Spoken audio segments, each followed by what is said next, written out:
Mi inicio de la juventud, calculemos a partir de los 17 años, 16, 17 años, si se puede decir inicio de la juventud, era bajo gobierno militar. Yo personalmente padecí una situación muy fulera en ese momento. Yo estaba en quinto año, tenía 17 años, unos días antes de cumplir los 18, falleció mi papá, falleció joven, 62 años, y como yo era el único hombrecito de la casa, a pesar de mis 17 años... ¿Cuántos hermanos Yo eran tengo dos ustedes? hermanas bastante mayores que yo, una me lleva casi 8 años y la otra casi 10.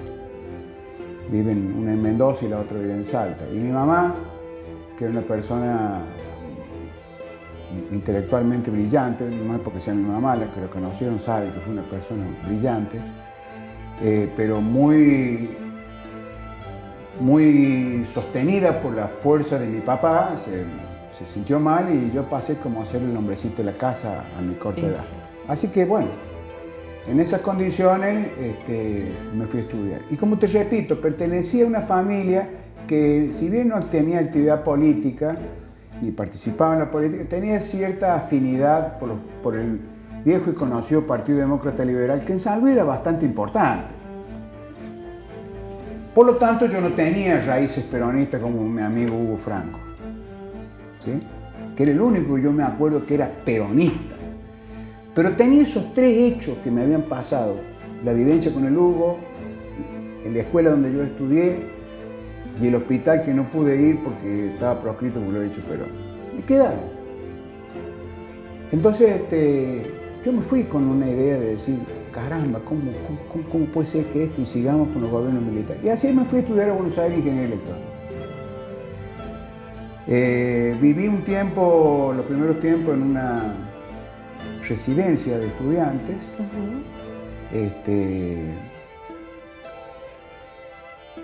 Buenos Aires se pone difícil para estudiar, se pone Obviamente, difícil y cuando vas del económicamente, no es lo interior, mismo que obviamente. Córdoba. Así que al año, año y medio más o menos, ya no viví en la residencia, tuve que empezar a trabajar. Y me dio trabajo un puntano de ley. El padre Jorge Furcade, sacerdote jesuita, un tipazo, un señor, que era rector del Colegio del Salvador, del Colegio del Salvador. Y como yo te expliqué, yo fui a estudiar un año después, porque hice el servicio militar. Claro. Entonces ya estaban allá algunos amigos míos, compañeros de Ya escuela. no estabas solo. Empecé a juntarme con mis amigos. Bueno, acá hago un paréntesis. Cuando dejé la residencia, me fui a vivir en un departamento que alquilaban unos estudiantes puntanos.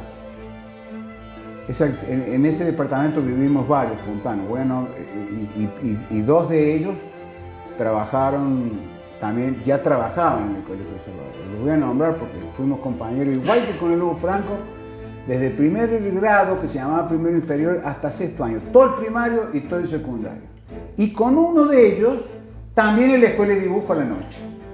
Bueno, esos amigos eran Raúl Furcade, El juez federal. el juez federal, padrino de mi tercer hijo, consuegros, tenemos una misma nieta, mi hijo mayor hizo pareja en su momento con su hija mayor y ahí nació nuestra primera nieta, Lucía. Raúl Furcade, Domingo Antonio Vaca, que si bien iba un año menor y empezó en la misma época que yo, porque yo había empezado un año después, Sí. y el tercero, que ya había empezado otra vida, Sí. uno conocido, Alberto José Rodríguez Sá, con el que fuimos compañeros, como te digo, toda la primaria, toda la secundaria. Y también a la te noche lo la escuela, encontraste ahí en la el escuela de dibujo. colegio. Y trabajaba en el colegio. Bueno, ese departamento era un punto de reunión de alumnos puntanos. En algún momento se habló de armar un centro de estudiantes puntanos. Buenos Aires no es como lo que sucede en otras ciudades universitarias, como Córdoba, como La Plata, que congrega. Al contrario, es tan cosmopolítica que no te une. Así que nosotros buscamos esa unidad de que nos unía lo mismo, ser puntanos y estudiantes universitarios. Pero después lo achicamos más. Se achicó más sin querer o queriendo. Y le pusimos como que éramos o se puso, yo no le puse, yo me integré así como por automático, por ósmosis, y por esa cosa que yo tenía en la cabeza de esos 3 hitos que me pasó en mi niñez y en mi adolescencia. Y fueron los estudiantes universitarios puntanos peronistas. Por supuesto que eso, sin ninguna duda, ya lo empezó a conducir el hermano de Alberto, Adolfo Rodríguez. Y si bien yo tenía una formación muy técnica, en mi facultad había muy poca actividad política, mi carrera... Y era la facultad de ingeniería. Sí. Todos matemáticos, como dice el Alberto, 2x2, 4x4. Yo no tenía mucha actividad, pero me unía a ese sentimiento. De alguna manera empecé a participar con ellos. Conjuntamente entro a trabajar al Colegio El Salvador, donde ya Raúl trabajaba. Raúl era preceptor y era como una especie de secretario privado del padre Fulcada, del cura. Claro. Y Alberto revalidó su título de maestro de dibujo que habíamos obtenido en la escuela de dibujo y era profesor de dibujo y maestro de dibujo en la primaria y daba clases de dibujo en la secundaria. Y yo, como era un tipo hábil con el destornillador, con la pinza, con la tenaza, con el tester y con las luces, qué sé yo, el padre me dio como una especie de carguito a cargo del mantenimiento de ese edificio, un edificio antiquísimo, debe ser uno de los edificios más antiguos sí.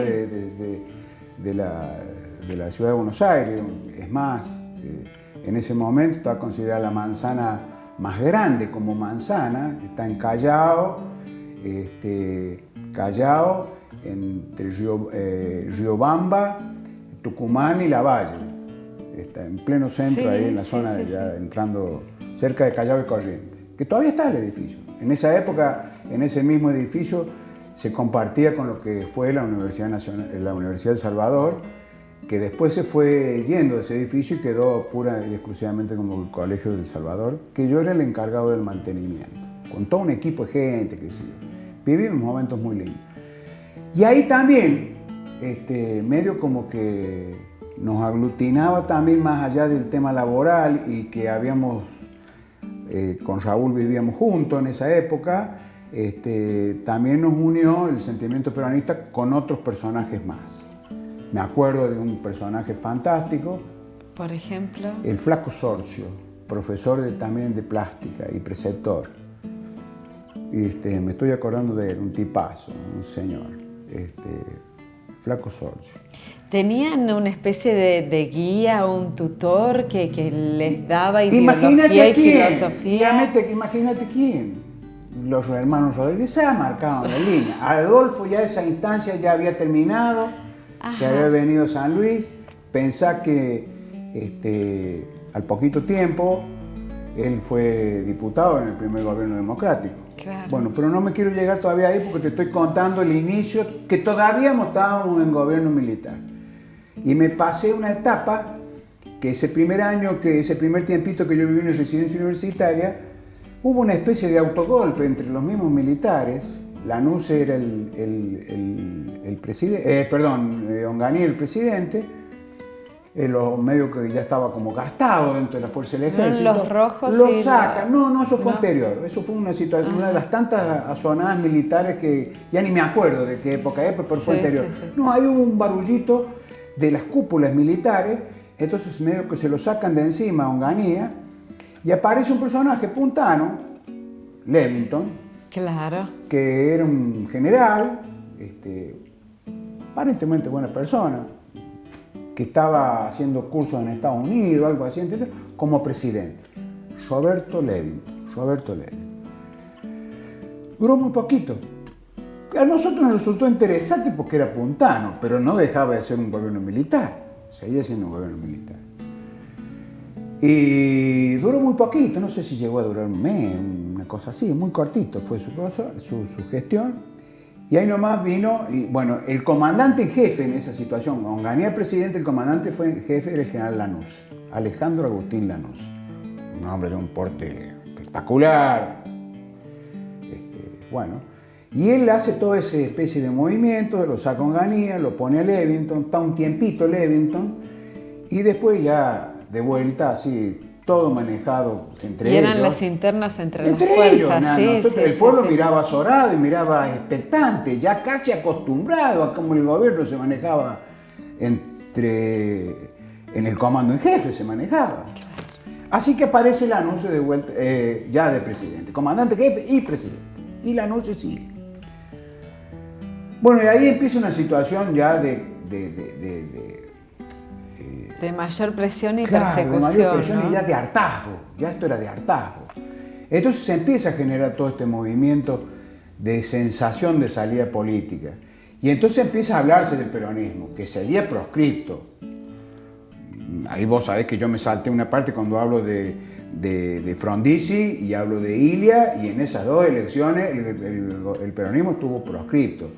Si bien en el gobierno de Frondizi, entiendo, yo no me acuerdo mucho, pero entiendo que hubo un apoyo casi formal del justicialismo, en la época del gobernador de Ilia, un señor, pero llega con muy pocos votos porque el peronismo mayoritariamente vota en blanco, ¿sí? No nos olvidemos de esa situación. Entonces Ilia llega muy debilitado políticamente porque con muy pocos votos, ¿no? Sí, porque había una enorme proscripción del partido que ninguna duda fue mayoritario. Y yo todas esas cosas las iba teniendo sensaciones y decía, no puede ser que yo no pertenezca a la mayoría. Y además tenía esas 3 vivencias que te repetí. Y dije, pero si todo esto... Bueno, entonces me empecé a adentrar y Lanús siguió desarrollando su gobierno, pero no prosperó, no funcionó, no había estado de ánimo para seguir soportando. Ahí estamos en el 70 aproximadamente, no, 71. Más, 71, 72. Sí. Sí, 71, 72. Pensá que yo me fui a estudiar en el 70. Esa sonadita de cambio de Onganía Levington Lanús se produjo en el 70 y después 71, 72 y ya no había caso y no funcionaba, bla, bla, bla. Entonces se empezó a jugar toda una presión del pueblo de una salida democrática y una presión de que en ese momento toda la juventud, sin excepción, se había volcado a la figura del general Perón, que era inevitable.